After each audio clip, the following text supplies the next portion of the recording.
Ground Zero, the label of the future, nigga. You know, I seen you just came home, you know, not too long ago. Oh yeah, man, just touched down. Actually, was in a few more weeks. I'll be home a year. A year, so you know your time away. You know, like what was going on through your mind while you was gone? Man, actually, I was just restructuring. You know what I'm saying? I actually had a lot of time to kind of sit down and think about some of the stuff that I should have been doing when I was free. You know what I'm saying? Because I had businesses going. A lot of people don't know. I got like 3-4 other businesses, and I really wasn't concentrating on those businesses like I should have been. You know, I was head first in the streets. So when I sat down, I really wrote out a bunch of stuff that I knew I was gonna do once I got home. You know, and ever since then I hit the ground running, and I ain't even been home a whole year yet. Just off of my businesses, I probably done made like minimum at least 150,000 just off one of my businesses. You know what I'm saying? And the thing about it is, I could have been doing this instead of, you know, in the streets a lot. I just had to really revamp myself. You mentioned you was head first in the streets, and you know, like, okay, it sounded like you always had this mindset, you know, business mindset, but you know, why you think you can put this in motion when you was in the free world before you left? Man, just think you clearing hundreds of thousands of dollars in a month, just in a month instead of a year. You know that slow money is long money. That fast money, you know, that's different. You know, I really was making hundreds of thousands of dollars a month. You know what I'm saying? And I wasn't showing it. You know, I buy a little jewelry here and there, but I really wasn't out here fronting and stunting like that. You know, if I did that, I feel like I would have made it in the music industry if I would have been out here doing like a lot of people doing, showing what I got. But that just never was my thing because I'm from the old school. So I really don't show my money. You know, that's kind of weird to me. You know what I'm saying? Because I feel like when you do that, all you're doing is opening up the doors for jackers. You know what I'm saying? Because there's a lot of wolves out here hungry. And hell, you looking like a meal. And you mentioned, you know, like you're from the old school. Like, why do you think it's like that in today's age? You know, like you got rappers, not even rappers, but you got everybody, you know, want to be flashy. I mean, you know, it adds on to what they got going. You know, I get it. I understand it. You know, I understand why they're doing it. I mean, you get a bigger fan base from it. You know what I'm saying? But the only thing about that is you getting a fan base from it, but you also getting the wrong attention. Cause don't think if this bad little bitch see you, don't mean that the feds don't see you too. You know what I'm saying? They just building the case. You know what I'm saying? They just waiting on you to slip. One slip up, they got all your stuff off the Instagram, off of everything to build a case on you. And once they do that shit, you done. Cause one thing about it, you don't want to go to trial against the feds. It's over with. Once they come into the picture, it's over with. So I get why they do it. You know, it brings a lot of attention to what you got going. But the thing about it is, you better be out these streets though when you're doing it. So you better be walking lightly, because if you're not, shit, they gonna pull up on you. For real, for real. I was talking to somebody the other day. You know, they said like the feds, you know, this is one of the most corrupted, you know, businesses it is in the world. Like, and you know, you probably can, you know firsthand, you know, like it's really a dirty game out here. Like, I mean, feds not only in suits and, you know, wear blue, you know, blue and black. Like, feds can be your, you know, your partners, yeah, anybody. Now they pay people though. You know what I'm saying? They like they'll pay you to go set somebody up type shit. You know what I'm saying? And the crazy thing about it is that I never was caught with anything. Like, nothing in my hand, nothing, period. I was never on the scene of nothing. It was a conspiracy charge for marijuana. But it's like, I know I'm in the wrong, but I can fight it. But if I fight it, they got a damn near 98% conviction rate. So do I want to do that? I just had a daughter at the time when I caught my case. Do I want to risk the chance of being gone for 10 years instead of taking this little time and coming back before my daughter even get 5 years old? So, you know, and the thing about it is, the person who told on me, he goes, you know, he was flat on his ass at the time, and he's one of my partners. And I'm steady giving him money the whole time. He in my paperwork, and I didn't even know it. You know what I'm saying?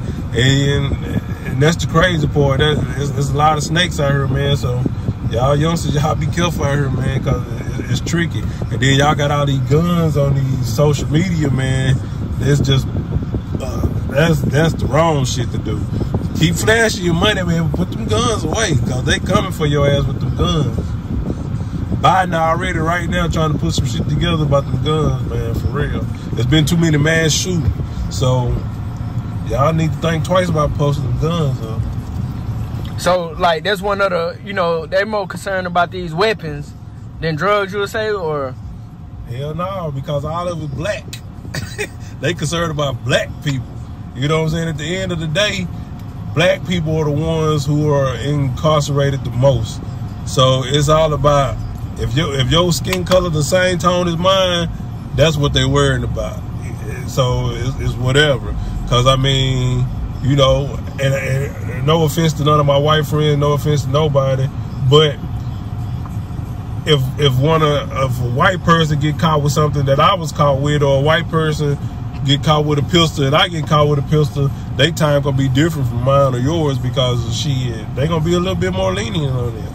I seen people in that motherfucker with meth and didn't get that much time, and it was white, and I seen a black man coming here with meth and getting down there 15 years. And I'm like, whoa, you know what I'm saying? You know, at the end of the day, man, it's still about if you're black and if you're white. You know, I know it sounds kind of fucked up since it's 2021, but it's still the same. You know what I'm saying? So the only thing I can tell you is just try to break the cycle.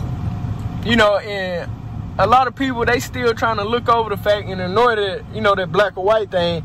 Like, that's still going on in today's age. You know, like, I never fully understood, you know, the whole, you know, we black, y'all white. You know, like, I never understood the big deal. But, like, that's a real problem. Yeah, it is. But, you know, I mean, it's life, man. You know, everybody got a little prejudice in them, even us. You know what I'm saying? I told one of my friends the other day, I feel like black people are the most prejudiced people in the world sometimes. You know what I'm saying? Because we prejudice against a lot of stuff. You know what I'm saying? We prejudice against our own people. We prejudice against white people. We prejudice against a lot of stuff. So I feel like, and we our own problem. You know what I'm saying? We our own problem. Like, we killing more our own people than they are killing us nowadays. And that's just how it is.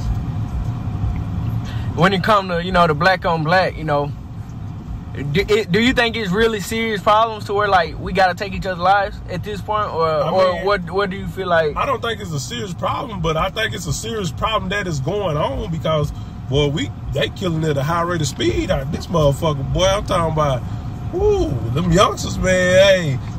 I feel like the age 21 and down to about 13, 14, they killing. And then they don't realize what they doing to their ass behind them bars that you never getting out. You know what I'm saying? But, you know, they got a place for you. You know what I'm saying? But I hate to say that, though, because I hate to see people lose their life over nothing, because a lot of the time it's over some music.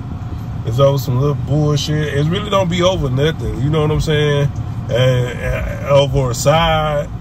And all they gonna do is say RIP and post that shit every now and then on social media. Never go see your mama. Don't take her no money. You know, it's just fucked up, man. For real, for real. Do you think we'll ever see a day where, you know, that type of shit come to an end? I doubt it. I doubt it. Most definitely. And, you know, like, while you was gone, I seen you lost some family members, you know, some close friends. Most definitely. You know, that gotta be you know, a hell of a feeling, you know, being behind the walls and, you know, getting them phone calls and finding out the loss of a loved one or a close friend. Yeah, it was fucked up, man, because, you know, me and Freak, bro, we was on the road. We were doing our thing for some years. You know, we linked up and we was out here really making some moves in the music industry. So Freak died on, like, I want to say February the 23rd, February the 24th, somewhere up in there. And my mom died, like, on the 25th, like the following day that Freak was killed.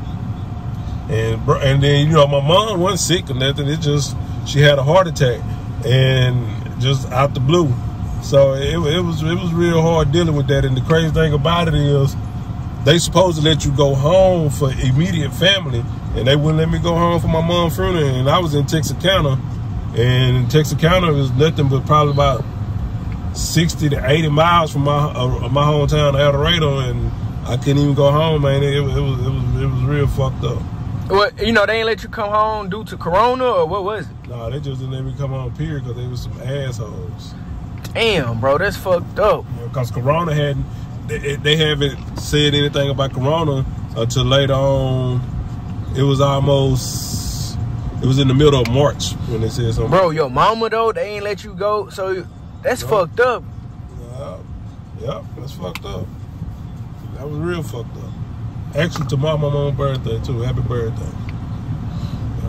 Most definitely. And, you know, like, and doing all of this, and, you know, once you got out, like, did they make you want to move different, or, you know, like, move, like, handle your life at, you know, at a different... You know, I always move different. You know what I'm saying? I never hang out. You know what I'm saying? It's always business with me. If it's not about no business and we not getting no money, 9 times out of 10, you're not gonna see me. That's just how I always operated.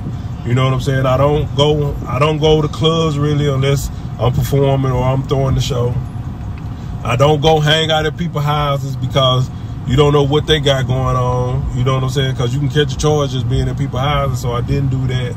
So, I mean, I pretty much moved the same. You know what I'm saying? I just wanted to get more business orientated about some of the stuff that I had going that I didn't concentrate on, that I should have been concentrating on. So that's pretty much the difference in then and now.